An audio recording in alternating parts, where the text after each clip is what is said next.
Hello. Welcome back to our special edition with the students and lecturers from UHI NWH Hebrides based at Alness.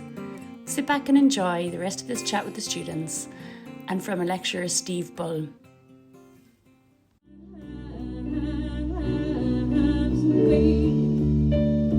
They don't love you like I love you, and wait.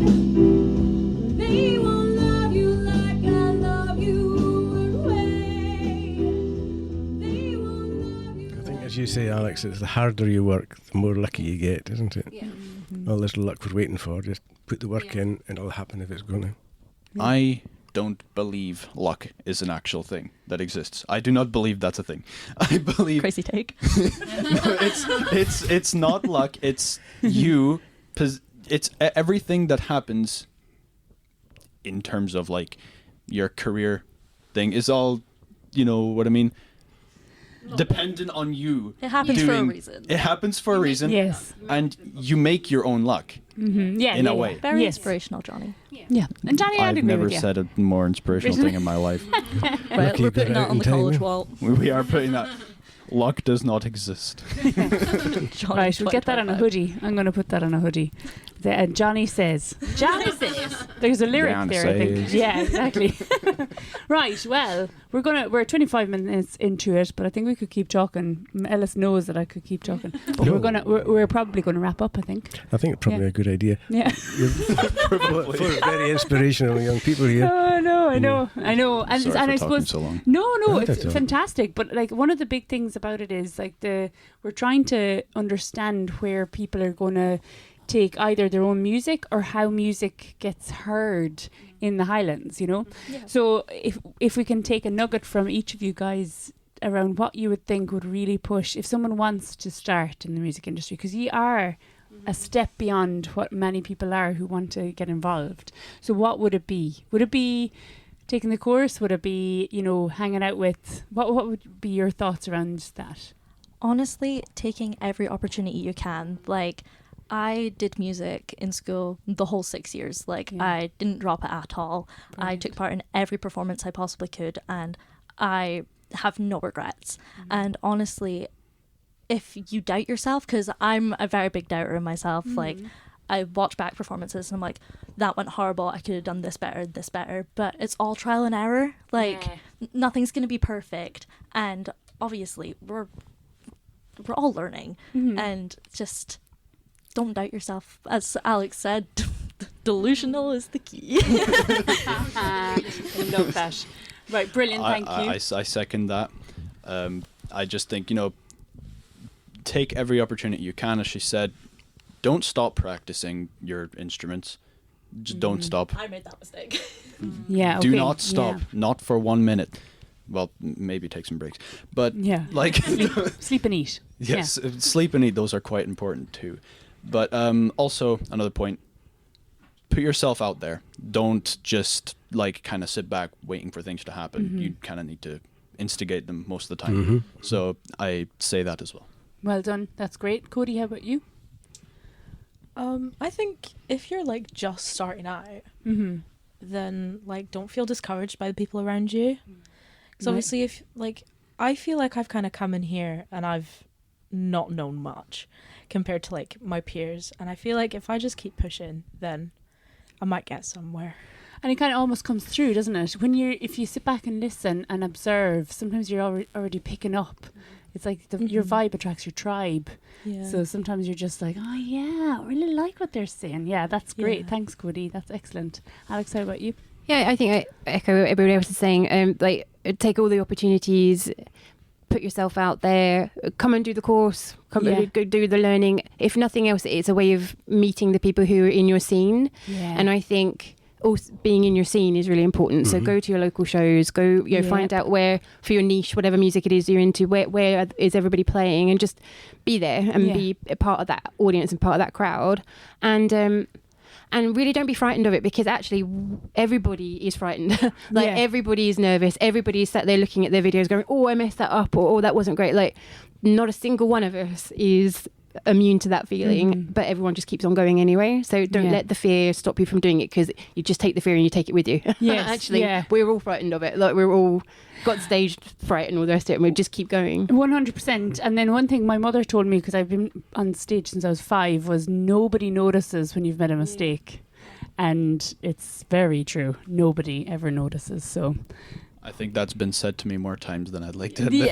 Yeah, same. I hope you realise it, though. It's very funny when you go, oh my God, I messed up, and everyone's like, oh my God, that was amazing. Yeah, no, I hit a wrong note once while playing the guitar on the same performance that I had mentioned before, and the only person who noticed it was my dad, because he'd seen me practice it, and he was like, I like what you did with that one note.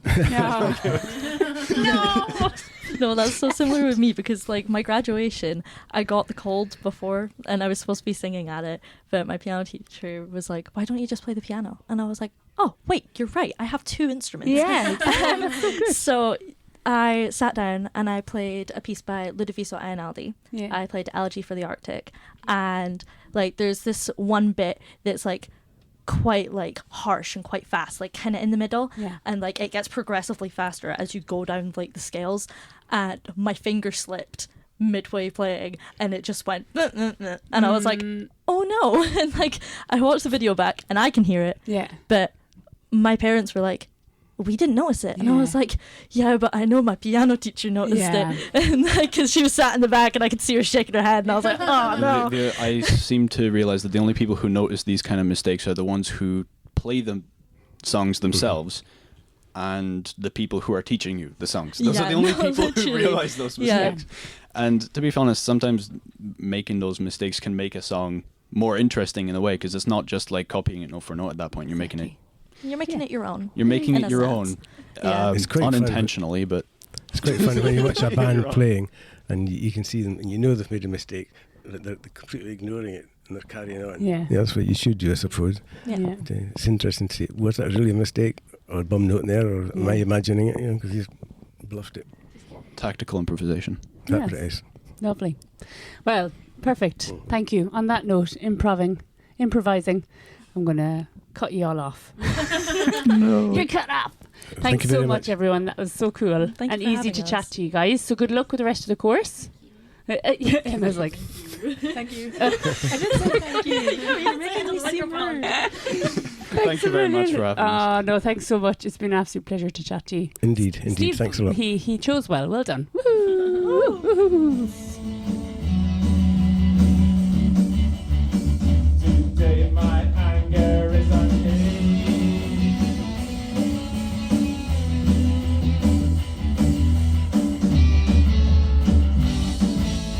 You are living in transaction. There will be a just reaction. That disdain behind your eyes, we will now be recognized. For the dogs, I will bring the dogs. If you whistle for the dogs, I will bring the dogs. Don't you whistle for the dogs, you don't know my dogs. Don't you whistle for the dogs, you don't know my dogs.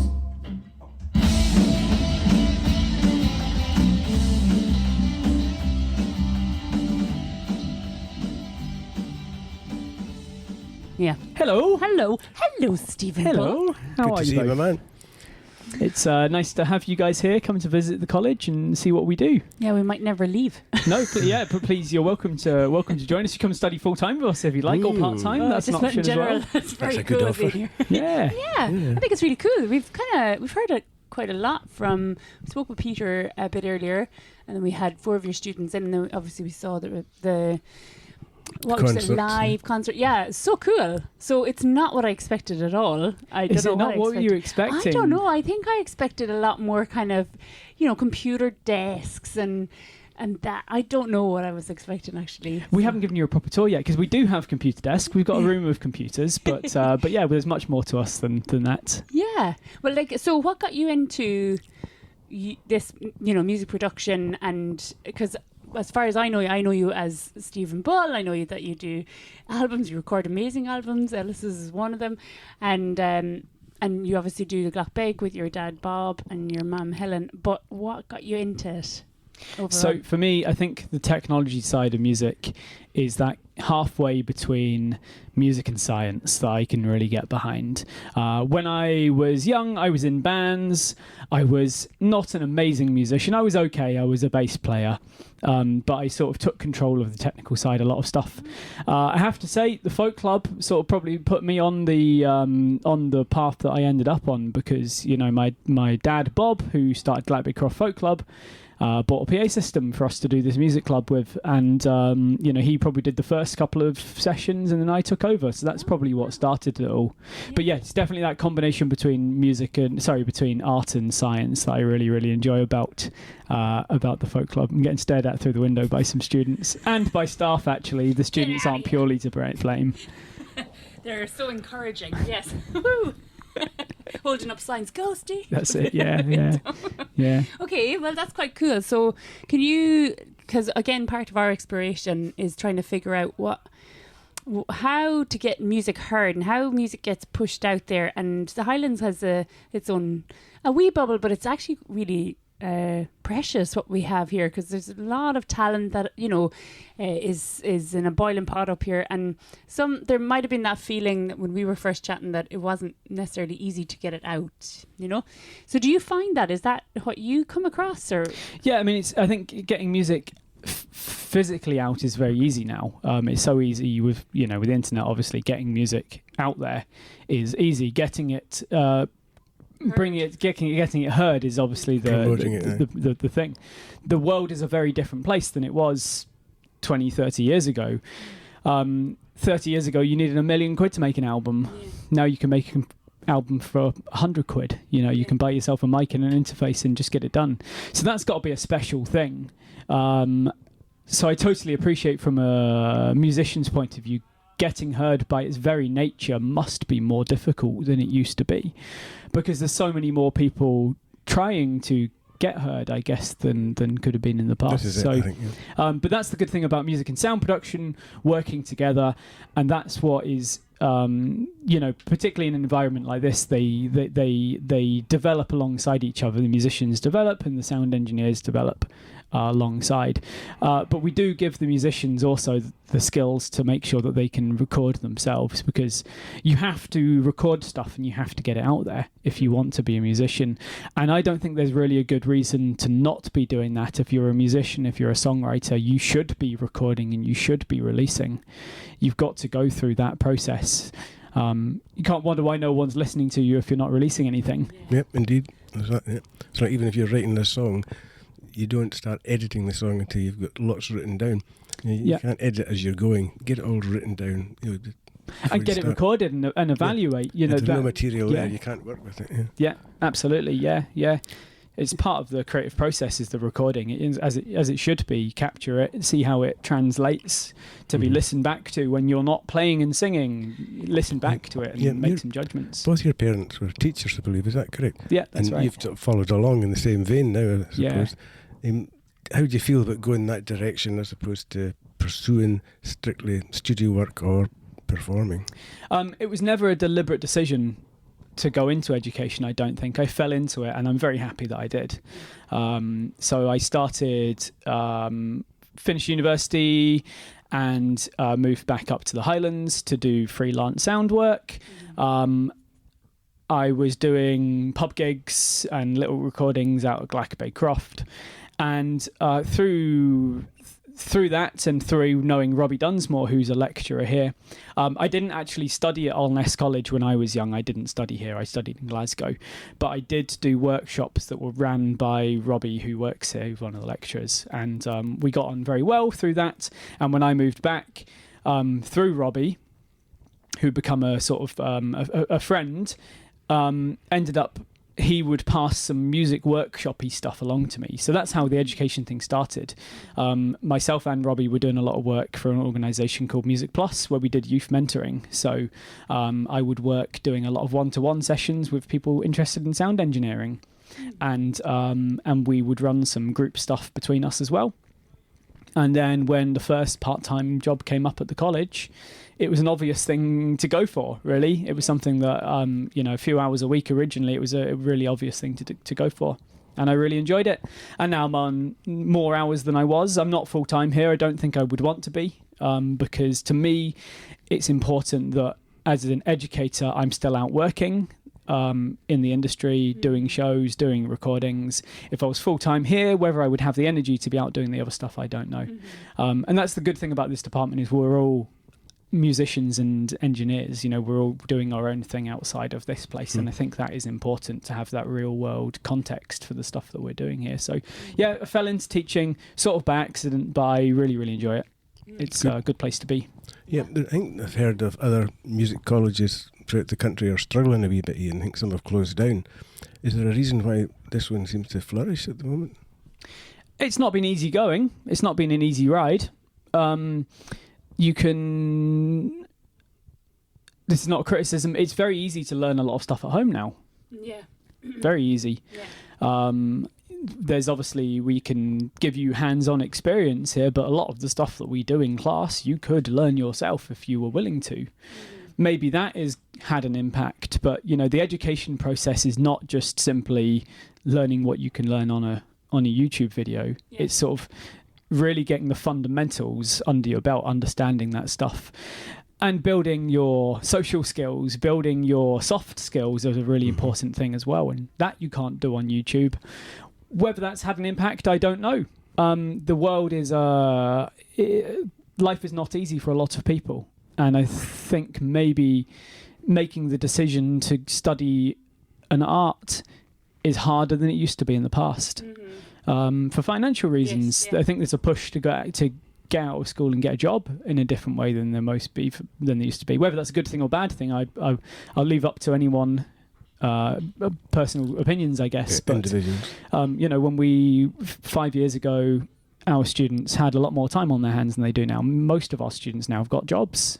Yeah. That they need to. Because we were saying that to Peter, and Peter was explaining that as well, the exact same thing, and how that kind of impacts on getting the practical industry experience, because they're having to work and they don't, and if it's not part of the course, then they can't fit in around it, basically, which does make it a little bit more challenging. But what I would think, with the likes of a YouTube, I get so overwhelmed by all the available information on the internet. You don't know which is the right information. Yeah. So you're having a whole curated course, by people in the industry who know what they're talking about and have had the experience, and you can ask them live questions about what's correct, and then you as the lecturer know what their learning style will be. And that's the benefit of having any education, any course, is that somebody gets what you're needing to learn and they curate it for you. You can't get that on YouTube. Yeah, absolutely. Yeah. I mean, you could go on YouTube and you could research parallel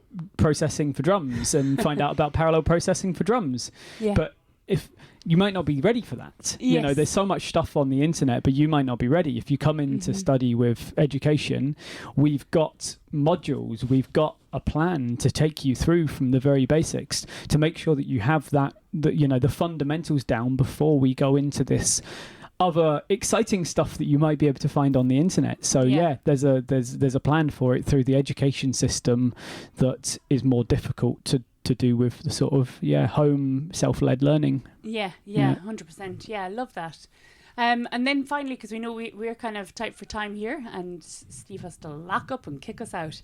But just going back to live performance, because we got to witness the guys performing there. I mean, how important is it we know that venues are struggling, and there's this whole quandary, like a melting pot, about trying to get venues. I was speaking to somebody in the industry a while back who was saying, like bands cost so much money, and then the production team with those bigger bands cost so much money, and everything's about money, and funding then is tight. And it's so, where do you see this going? Because sometimes, and I know this is a really big question, and I'm sorry, that's the last question, but it's important, because I don't fully get how we get to a resolution around it when things do cost so much money, but we need to keep live music going.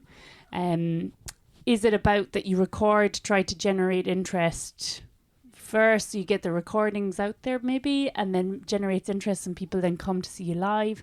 Or what, have you found anything that's a bit different to that? Can you repeat the question, please? It's not really my area, to be honest. It's it's a long time since I've performed. I was in a band in my younger years. We worked hard and we put on a good show. And I think that's the key to it, is music is not necessarily always the entertainment industry, but it certainly crosses over largely with the entertainment industry, and you need to think about entertainment. People should want to come to your shows, and you need to make your show something that people want to go on to, whether that is building the hype and using social media, having a good character, having good songs, being able to deliver them well. You need to make something a little bit special now, I think, to stand out. And simply playing every weekend and sticking it on Facebook that you're playing somewhere else next weekend and somewhere else the weekend after that, and no one showing up to any of them, you've got to ask the question, why or what can I be doing differently? So I think self-evaluation is an important thing when you're trying to make it as a musician. Absolutely. And, prioritize certain things, take certain shows, don't take other shows. When you have a show, put in some effort. Focus around that thing for a while if that's what you're trying to do. Lots of people in music for different things. If you're just in music because you like playing and you want to play as often as possible, go ahead and do that. But if you're trying to build a career in music, that's not necessarily the thing to be doing. Yeah. When you get the opportunity, take it seriously. You want to be invited back by that person who has organised that thing together. Yeah, that's great. I remember seeing you at Belladrum playing in Bloodlines. Oh, yeah. And I think the lead singer was attempting to climb the gantry. Yeah. And he was given, so any more of that, you're getting the red card and you'll be pulled, Yeah. And he did the card and he went way up and the guy was trying to pull him down and show the red card at the same time. And we got thrown off stage at Belladrum. Yeah, but it did where you wanted, I presume, I was thinking afterwards that the notoriety was exactly what was going to do your band good. Aye. That was going to be really good for you, so it worked. Yeah, I mean, I'm not going to encourage that, obviously, because that was a really, really stupid thing to do. It was not planned. It was a spur of the moment decision that our singer made to try and climb the scaffolding on the stage. Really stupid thing to do. Don't encourage it at all. But we had a great day. and a lot of people remembered that show. Was this in the where we set the scene? Because I heard this was the hothouse stage at Belladrum. So this was before it was outside, when it was an inside stage. Yep. The last year it was an inside stage, and it was about midday. I think we might have been on first, and I reckon there were between 500 and 1,000 people in that place. It was really busy. Oh it my was god, really, really busy. Oh wow. And about halfway through the set, our singer, who was having a brilliant day, made this decision, and our show got shut down. But we didn't just walk off the stage. We should have just walked off the stage. We went off the front of the stage instead of off the back. And there were the four of us sort of surfing around the crowd. Absolutely undeserved. Hilarious. It was it was very fun. But and was this wouldn't have been pre-social media, because this was only, when was that, about 2022? Earlier than that. Right, was it? Yeah, so it was I think it's probably maybe 5 or 6 years since I've been in a band. So 2025 now. What year is it? It might even be 10 years now. Yeah, I was going to say it'd be time. Probably 17, 18, I was thinking. Maybe yes. 19. Yeah, probably 7 or 8 years this was. So right. So yeah, there's loads of great photos. I'll try and find some photos of it. There's lots of great photos. I'd love to see them. Meme-worthy photos from that. So, but yeah, I mean, but seriously, that was a really silly thing to do. But we never made it as a band. But I promise you, we took every show seriously. Yeah. And we thought carefully before we took things, and we did our best. We did our best to put on a show. We'd be covered in different styles of music is different, obviously. Yeah. We were absolutely covered in sweat by the end of our shows. Ellis, I don't expect you to be covered in sweat at the end of your shows. No. Too cool for that. Yeah. But you've got to put the effort in. You've got to put the effort in and invest. You were okay. I don't want to take up loads of your time, Steve. I have so many questions about this. Oh, and because you recently re-released recording, so you had recorded different stuff. band. That was a different band. Yes, that was the band that I was in when we were 18 years old. Put out an album. 10 years, 12 years, 14 years after we played our last show, we put out an album. Wow. Just songs that we always enjoyed. Yes. And we thought we should do something with them, so that's what we did. Oh, that's fantastic. Yeah, that's great. But no, Bloodlines, this is the band that did Belladrum, and that was my That was my the band that we were trying to make it as our careers. Yes, I think is fair to say. Didn't happen. We put in a lot of work. It didn't happen. It felt like we were nearly there. In hindsight, we were nowhere near there. Because making a living in the music industry is really difficult. We said to our manager at the time, when can we quit our jobs? When can we go full time? And he was like, well, how many of you are in the band? 4 of us. Well, okay, well, you need to bring in $8,000 a month in gigs. How much are you bringing in at the moment? Maybe 500 quid. It's like, it's a long way to go. Right. Yeah. It's hard. Making a a full-time career out of music is really, and out really of hard. original music. So, because you can go out, and that was the whole other topic that we've spoken about before. You can go out 7 nights a week. You can play covers, but supporting yourself to do the original music. I think Callum had mentioned that quite a bit. But if that's not, if you don't want to do that, and if you're in a band, that's kind of can be soul destroying. Yeah, absolutely. I quite like the idea of doing something like that nowadays. When I was in my early 20s, I couldn't think of anything worse than playing in a covers band. Yes, but now I think I would get something out of that would be quite enjoyable. Yeah. And as I say, you can get paid to do it. Yes, potentially as well. So I'd imagine for young people in that situation, identity is something you need to be very cautious about. Keeping the two identities separate, if that's what it needs, must be a hard thing to do. Yes. But being original bands, you have to, if you're in an original band, work really, really, really hard. That's the bottom line. But don't give up your job until and have a good manager as well. I suppose. Have a good manager. Yeah. Or manage yourself, but take it seriously. Yeah. Manage yourself, but take it seriously. Do as much as you can. If you can record your own album, there's no money in music, but if you can record it yourself, it's all profit. Yeah. You're not paying anyone to do anything. Well, it was like that guy who did the Men North of Richmond.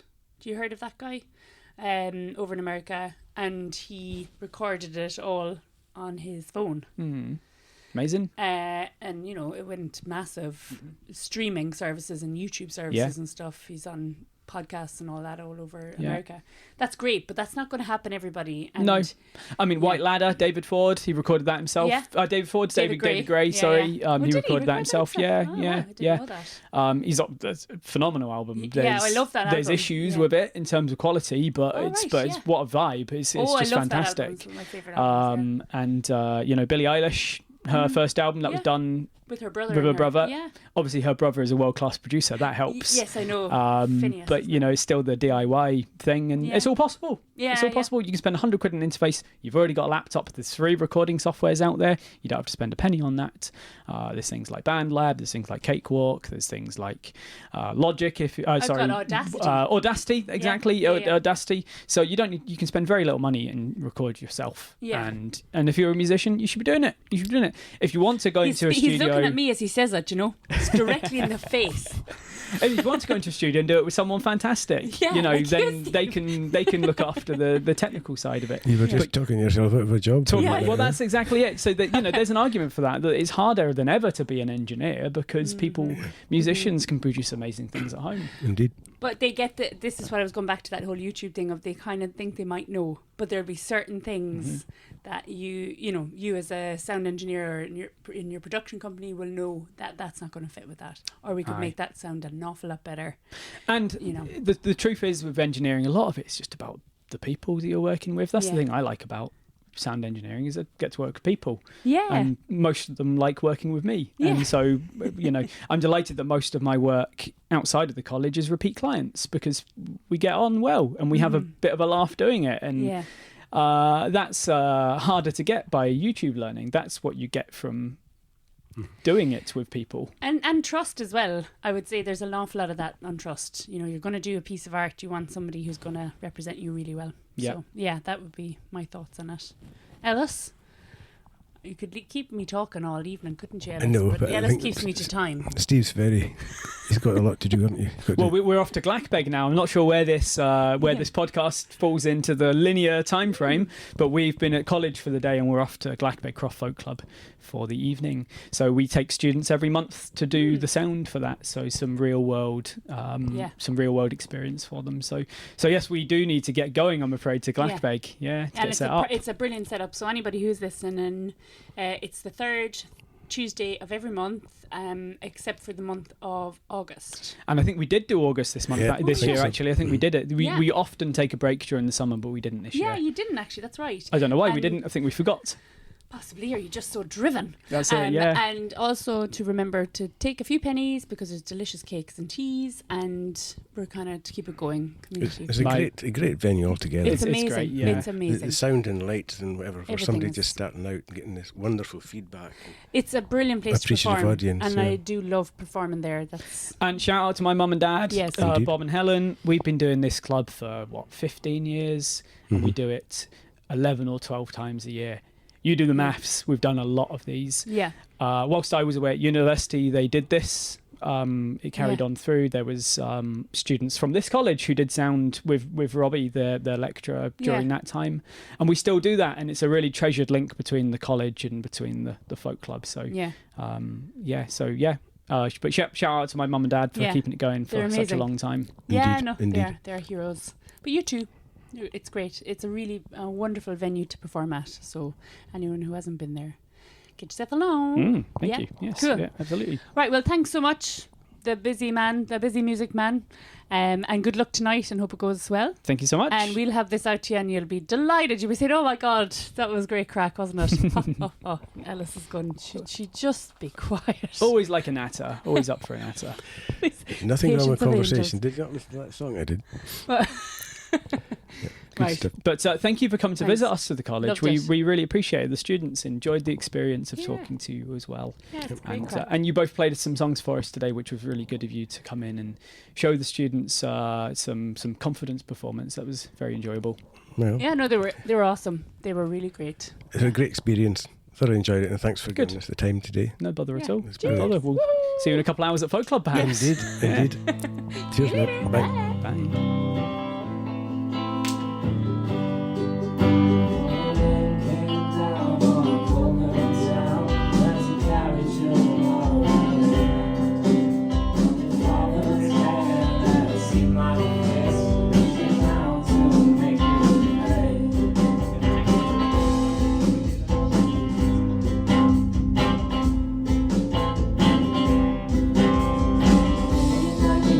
From the factory floor, the sun and the west. The only song we ever saw were the two we left you with. Oh, there, that fury in know. Oh, I've never felt so low.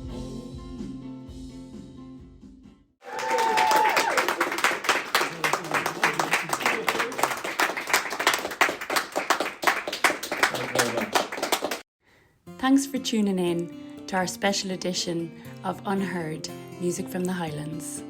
Stay tuned for more brilliant guests over the next few weeks. We hope to speak to a few bands and some more independent artists based in the Highlands. For now, take care and enjoy music across the Highlands.